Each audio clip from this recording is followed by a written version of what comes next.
Brane Senagačnik se v pogovorih z nikomer umakne globoko vase, v svoj svet, v svoje dimenzije, v svojo najglobljo notranjost.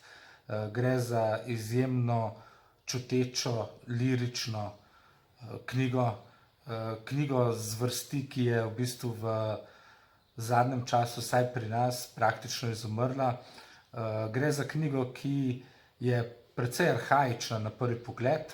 Marsikdo bi jo, če ne bi videl letnice izida, z lahkoto postavil na začetek 20., morebiti celo na konec 19. stoletja, pa vendar gre za knjigo, ki jo je vredno prebrati.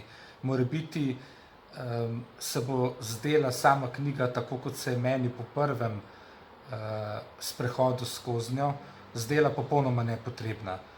Vendar vztrajajte vsaj še enkrat, kajti ima svoje kvalitete, ima svoje kresničke.